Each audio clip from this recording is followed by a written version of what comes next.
There's no feeling more intense than starting over. If you deleted your homework the day before it was due, as I have, or if you left your wallet at home and you have to go back after spending an hour in the commute. If you won some money at the casino and then put all your winnings on red but it came up black. If you got your best shirt dry cleaned before a wedding and then immediately dropped food on it. If you won an argument with a friend and then later discovered that they just returned to their original view. Starting over is harder than starting up. If you're not ready for that, like if you've already had a bad day, then what you're about to go through might be too much. Feel free to go away and come back. I'll be here. Alright, thanks for coming with me on this trip. I'll understand if you have to take a break at any point. Just find a safe place to stop and quit the game. And don't worry, I'll save your progress, always, even your mistakes. This game is a homage to a free game that came out in 2002, titled Sexy Hiking. The author of that game was Jazzuo, a mysterious Czech designer who was known at the time as the father of B games. And B games are rough assemblages of found objects. Designers slap them together very quickly and freely, and they're often too rough and unfriendly to gain much of a following. They're built more for the joy of building them than as polished products. In a certain way, Sexy Hiking is the perfect embodiment of a B game. It's built almost entirely out of found and recycled parts, and it's one of the most unusual and unfriendly games of its time.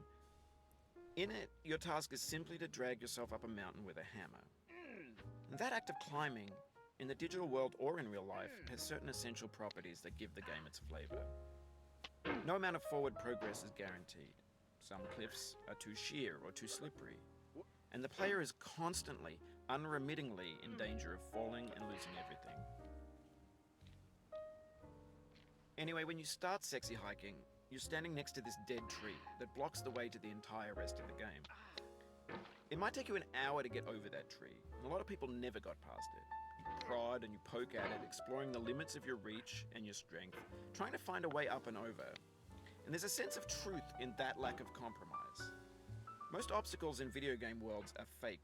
You can be completely confident in your ability to get through them once you have the correct method or the correct equipment or just by spending enough time.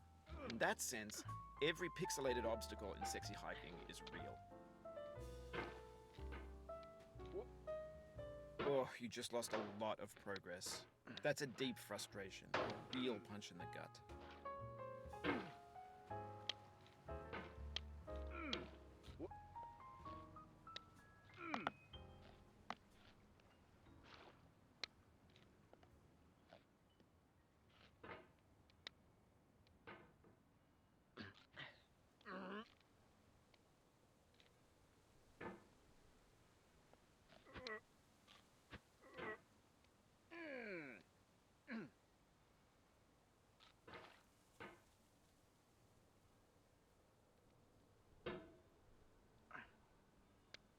The obstacles in Sexy Hiking are unyielding, and that makes the game uniquely frustrating.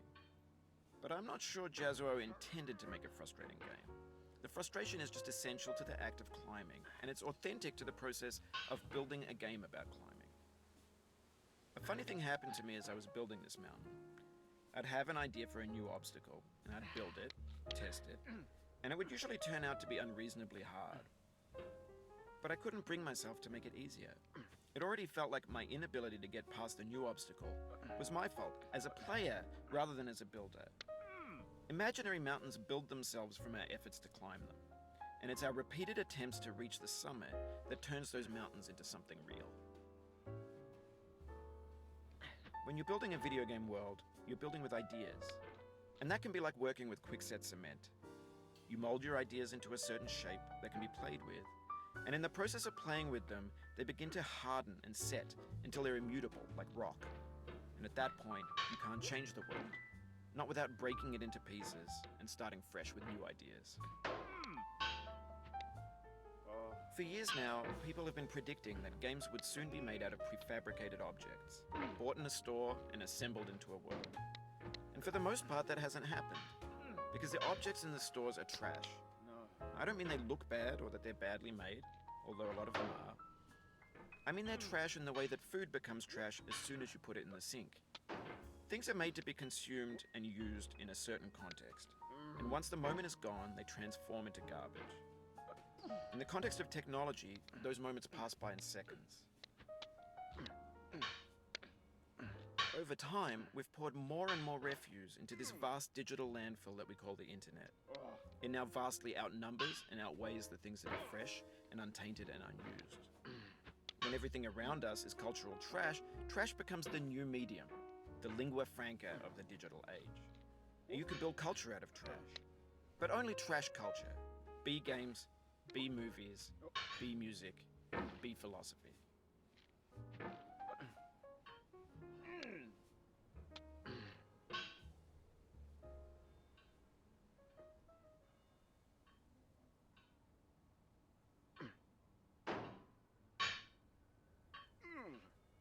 Maybe this is what digital culture is. A monstrous mountain of trash, the ash heap of creativity's fountain. A landfill with everything we ever thought of in it. Grand, infinite, and unsorted. There's 3D models of breakfast, Gen X's fanfic novels, scan magazines, green screen Shia LaBeouf, banned snuff scenes on LiveLeak. Facebook's got lifelike bots with unbranded adverts and candid shots of Kanye and Taylor Swift mashups, car crash epic failed GIFs, Russian dashcam vids, discussions of McRibs, discarded, forgotten, unrecycled, muddled, rotten, untitled.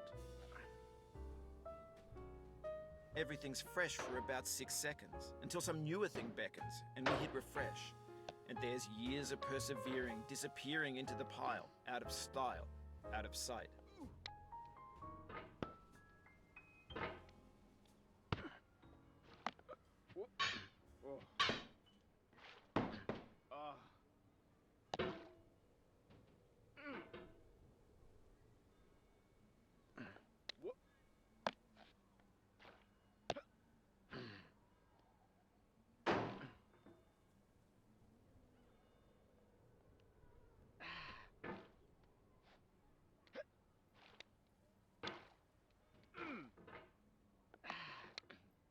Oof, sorry about that.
Oh, it happened again.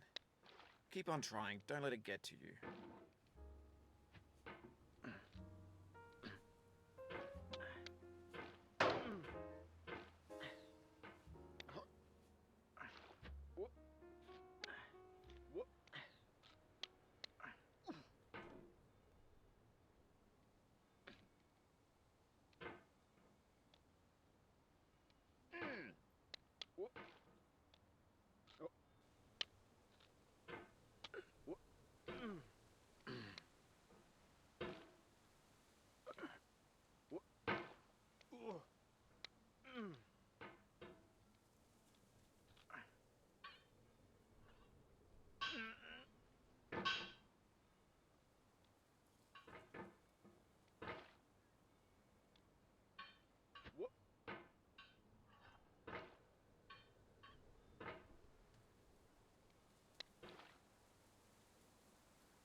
In this context, it's tempting to make friendly content that's gentle, that lets you churn through it but not earn it.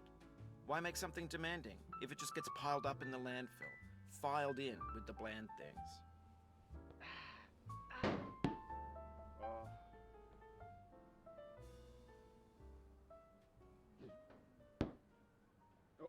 This thing that we call failure is not the falling down, but the staying down. Mary Pickford.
Get nasty over there, boy.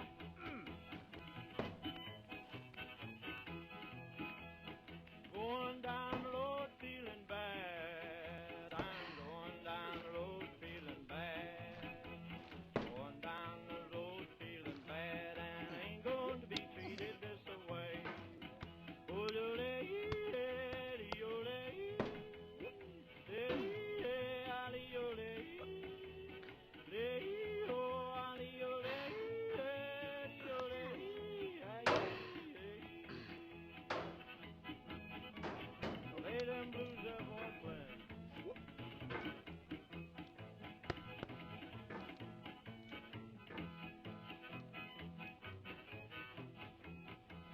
down in the jail on my knees. I'm down in jail on my knees. Down in jail on my knees, and I ain't going to be treated this way. They feed me on cornbread and cheese. They feed me on cornbread and cheese. They feed me on cornbread and cheese, and I ain't going to be treated this way. Oh,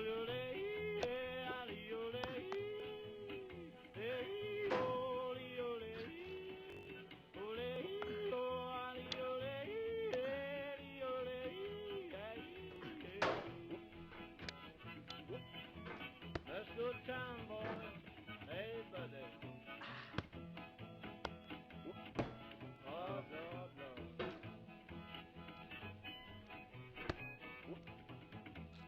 $10 shoe fits my feet.